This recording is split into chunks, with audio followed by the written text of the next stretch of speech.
jangan main maksud-maksud saja. Karena dia sudah bergeser dari hakikat lughawiyah, tadi bahasa saja, sekarang dia bergeser ke hakikat syar'i. Apa hakikat syar'inya? Al-qasdu ila as-sa'id. Itu mengengaja, mempergunakan bahagian atas dari bumi ini lit-tathhir, untuk menyucikan diri, listibahati, untuk kita boleh melakukan ma yubihul wudu' wal ghusl, yang dibolehkan dengan wudu' dan mandi. Itu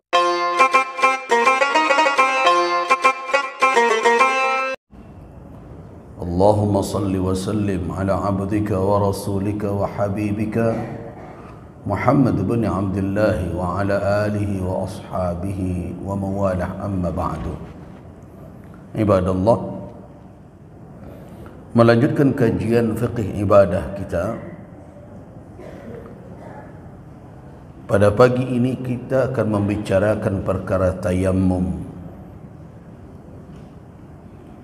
baik dalam kajian hukum maupun hikmah dari disyariatkannya bertayammum untuk orang yang dalam keadaan berhadas apabila dia hendak melakukan ibadah yang bersyarat suci atau menghilangkan hadas tersebut. Jemaah rahimakumullah, kalau kita menelusuri Al-Quranul Karim, ada dua ayat yang menjadi rujukan ulama dan mereka jadikan sebagai hujjah di dalam disyariatkannya bertayammum itu. Jadi masyru'iyatit tayammum, landasan syariat bertayammum itu di dalam Al-Quranul Karim ada dua rujukan utama. Yang pertama dalam surah An-Nisa ayat 43. Bunyi ayat itu saya bacakan, a'udzubillahi minasyaitonirrajim, ya ayyuhalladzina amanu la taqrabus salata wa antum sukara hatta ta'lamu ma taqulun wala junuban illa 'abiri sabilin hatta taghtasilu wa in kuntum marda aw ala safarin aw jaa ahadun minkum minal ghaiti aw lamastumun nisaa falam tajidu ma'a fatayammamu sa'idan tayyiba famsahu biwujuhikum wa aydikum innallaha kana afuwan ghafura. Itu suratul Nisa. Kemudian baru yang kedua adalah suratul Maidah ayat 6, yang selama ini juga telah kita kaji dan kita sering sebutkan tatkala kita membicarakan tentang berwudu. Ya ayyuhalladzina amanu idza qumtum ila shalah faghsilu wujuhakum wa aydiyakum ila al-marafiqi wamsahu bi ru'usikum wa arjulakum ila al-ka'bayn wa in kuntum junuban fattahharu wa in kuntum marda aw ala safarin aw jaa ahadun minkum minal ghaiti aw lamastumun nisaa falam tajidu ma'an fatayammamu sa'idan tayyiba famsahu biwujuhikum wa aydikum minhu ma yuridullahu liyaj'al 'alaykum min haraj walakin yuridu liyutahhirakum wa liyutimma ni'matahu 'alaikum la'allakum tashkurun. Nah, dalam dua ayat itu, Bapak dan Ibu perhatikan ada dua redaksi kalimat yang mirip. Di situ Allah Subhanahu wa taala memfirmankan wa in kuntum marda, jika kamu sakit. Jika kamu dalam keadaan sakit, au ala safarin, atau dalam perjalanan. Dalam perjalanan maksudnya di sini Bisa jadi di dalam perjalanan atau atas perjalanan, maknanya dalam kondisi bermusafir. Karena ada sebagian orang yang terlalu sempit ketika sudah diterjemahkan. Kalau dalam perjalanan berarti uzur musafir itu hanya ketika dalam perjalanan saja. Kalau dia sampai di tempat yang ditujunya, kata dia tidak seperti itu hukumnya. Selama seseorang itu masih dihukum bermusafir, maka rukhsah yang ada padanya tetap berlaku. Seseorang pergi ke Jakarta misalnya, 2 hari setelah itu mau kembali ke Padang. Selama 2 hari itu kadang dia berada di hotel atau kadang dia berada di rumah saudaranya. Yang jelas Jakarta bukan tempat mukimnya, tempat tinggalnya.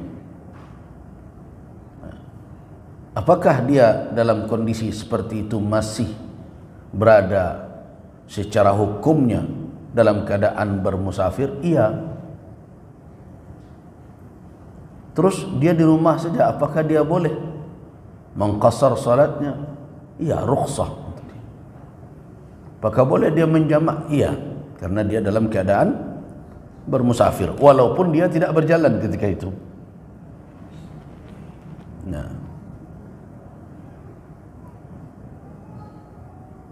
tapi sebagian orang karena terjemah yang menjadi pengikat dia, kalau dia tidak berjalan, katanya sempurnakan saja, pemalas kita namanya itu. Ya tidak begitu cara mengambil hukum. Hukum itu yaduru ma'al illah. Hukum itu beredar dengan alasan hukum, dengan illat hukum. Wujudan wa adama, ada dan tidak adanya hukum tergantung kepada alasan hukum, kepada illat hukum. Apabila ada illat hukum, hukum ada. Jadi kalau yang menjadi alasannya adalah bermusafir, selama seseorang itu masih dalam kategori bermusafir, maka hukum-hukum yang berkaitan dengan bermusafir itu melekat kepadanya. Nah, tidak boleh pula kita stempelkan kepada orang itu malas. Apalagi kalau kita merujuk kepada riwayat yang dinukilkan dari Umar bin Al-Khattab ketika ditanya oleh seseorang, "Ya Umar, wahai Umar, wahai Amirul Mukminin, bukankah ayat terkait dengan mengqasar salat itu adalah ayat yang terkait dengan perkara perang?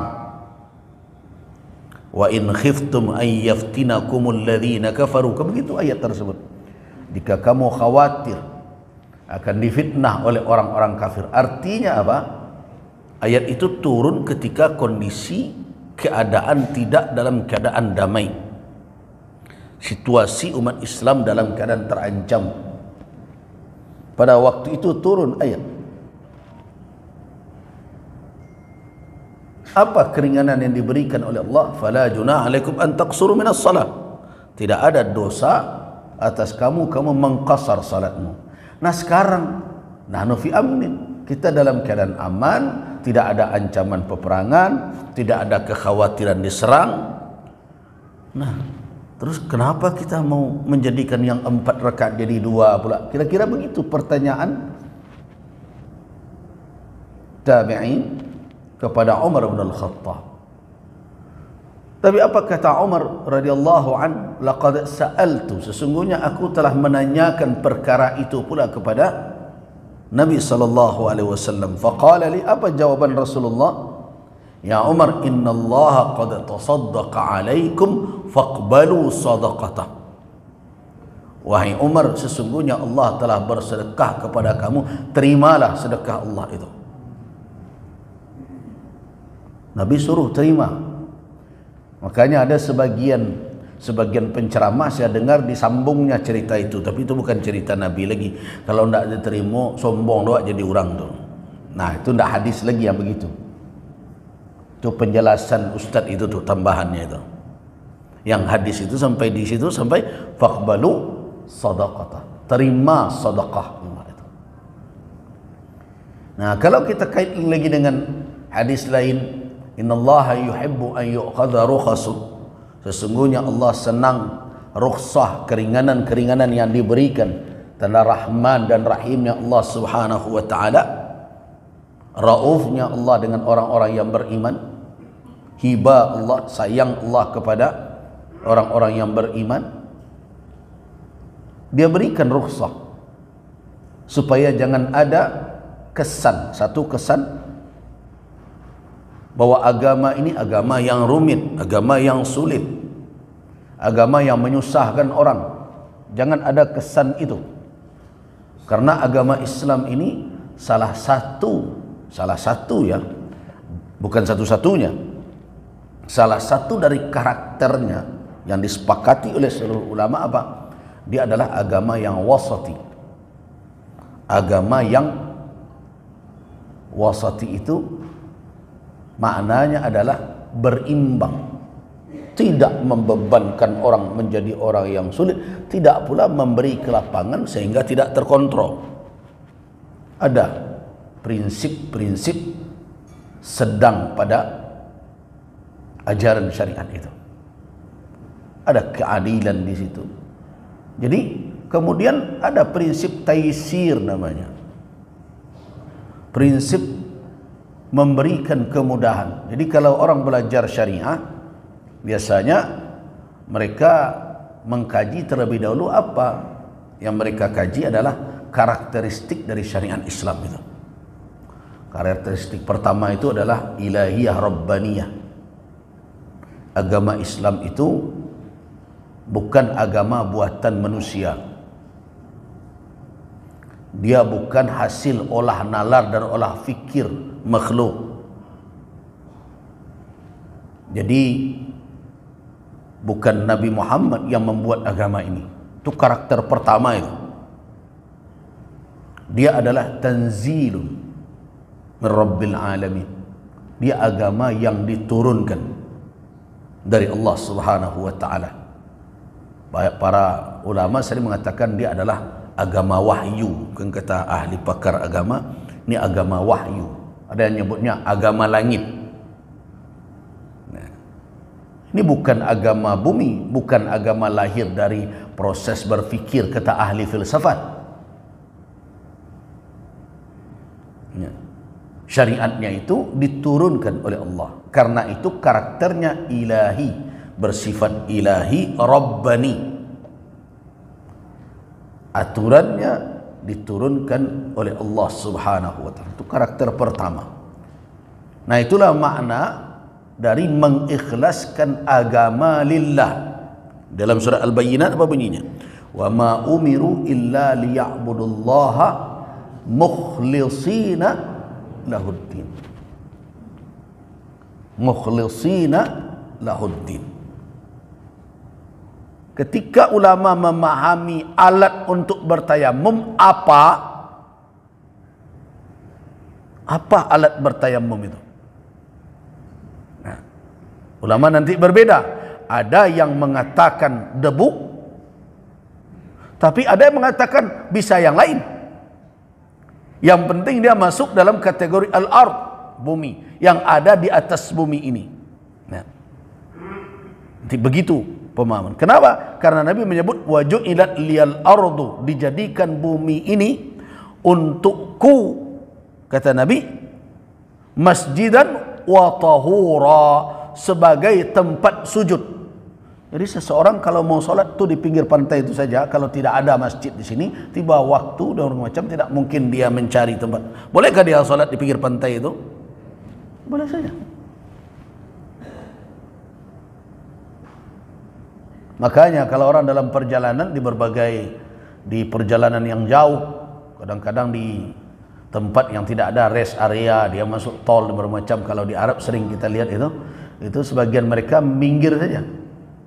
Mungkin dekat maghrib dia pinggir, dia berhentikan mobilnya, kemudian dia gelar sejadahnya di pinggir itu, kemudian dia sholat.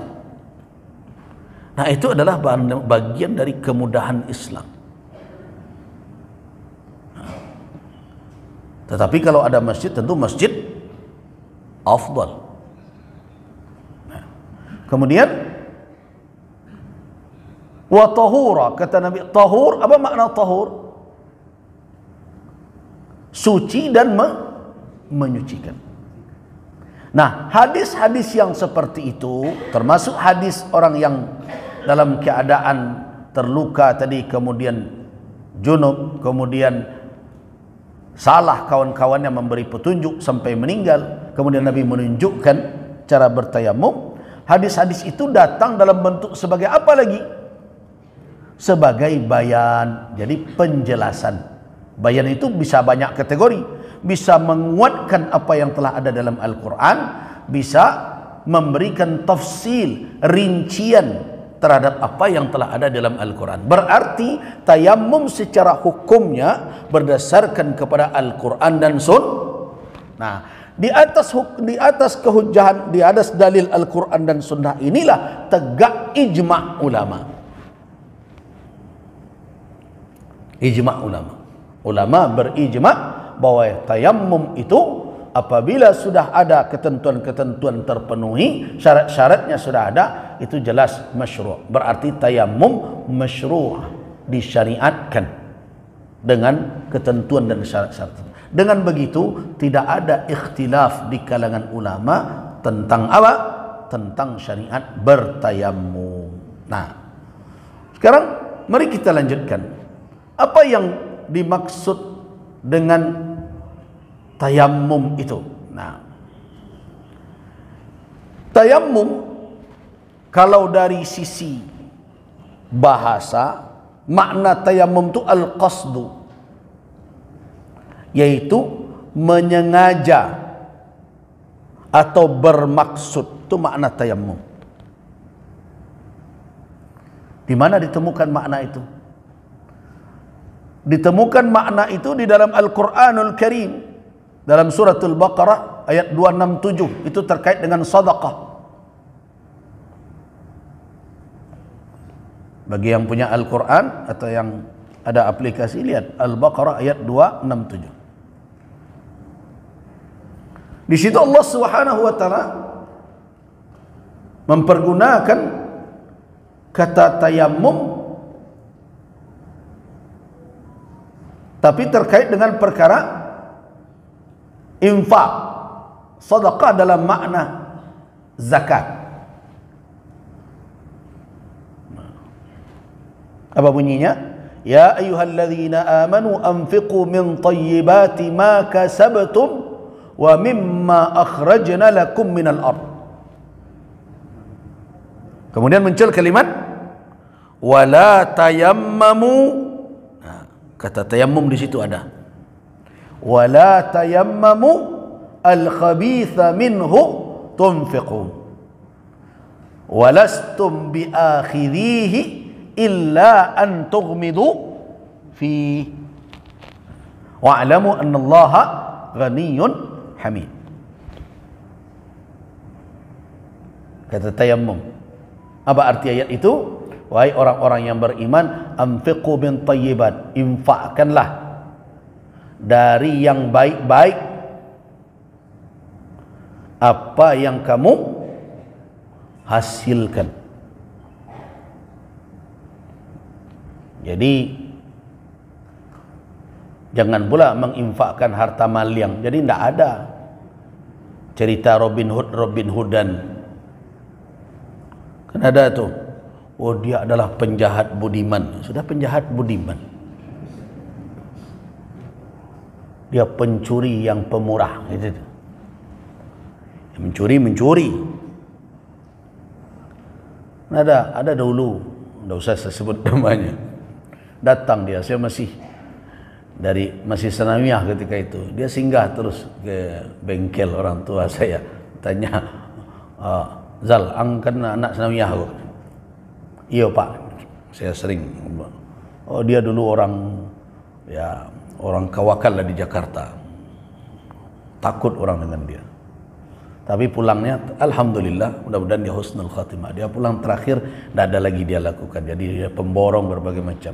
Nah, dia singgah terus. Dia punya mobil, singgah di bengkel. Orang tua saya punya bengkel, bengkel las. Nah, dia sering perbaiki mobilnya. Semasa dia dahulu katanya, dia tanya, saya waktu itu sanawiyah masih. Nah, Zal, angkat nak sanawiyah, lihat tawang karajodan dulu. ceritakan ya lah. Nah, abamal dan yang tu. Dan demal yang orang-orang tertentu lah. Tapi dia buat salah di rumah dia, di kampung, dia bantu orang. Ya saya waktu itu jawab aja, nah maliang pak, gitu aja. Ang ndak ibu kaden tialah juga. Ya. Yang jale tobat salah lain, hadir dan lah tobat yang kini tak ada modal itu. Itu. Jadi jelas bahwa yang diinfakkan itu tayyiban, yang tayyib. Makanya ada orang, bisa saya berimpak dengan hasil riba? Ini tidak infak namanya itu. Segala harta yang tidak halal itu daki bagi kita itu. Kenapa? Al-haram la yadkhulu tahtal milik. Siapa yang mengaji tentang fikih muamalat ekonomi Islam tahu tu kaidah itu. Al-haram la yadkhulu tahtal milik. Yang haram itu tidak masuk ke dalam kepemilikan kita. Lughawi. Begitu juga tayammum. Walaupun makna asal tayammum itu adalah al-qasdu tadi, tetapi kalau sudah muncul dia fatayammamu sa'idan tayyiba, jangan main maksud-maksud saja. Karena dia sudah bergeser dari hakikat lughawiyah, tadi bahasa saja, sekarang dia bergeser ke hakikat syar'i. Apa hakikat syar'inya? Al-qasdu ila sa'id. Itu mengengaja, mempergunakan bahagian atas dari bumi ini lit-tathhir, untuk menyucikan diri, listibahati, untuk kita boleh melakukan ma yubihul wudu' wal ghusl, yang dibolehkan dengan wudu' dan mandi. Itu hakikat syar'i namanya. Jadi apa itu tayammum? Yaitu menyengaja mempergunakan bahagian atas dari bumi ini. So, sa'id itu adalah puncak. Sa'id al-jabal, puncak gunung. Sa'id adalah sesuatu yang paling atas. Jadi menyengaja mempergunakan bahagian atas dari bumi ini untuk apa?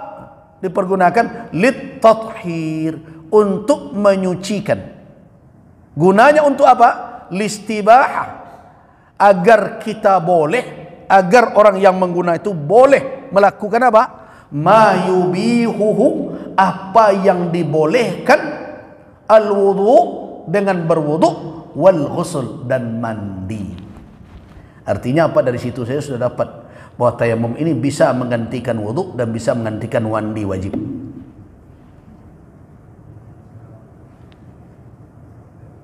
Jadi tayammum ini kalau sudah terpenuhi syaratnya bisa menggantikan wudu dan bisa menggantikan mandi wajib. Sampai di situ dahulu. Baik, kita cukupkan. Banyak maaf. Waffaqanallahu wa iyyakum lima yuhibbuhu wa yarda. Wabillahi taufiq wal hidayah. Assalamualaikum warahmatullahi wabarakatuh.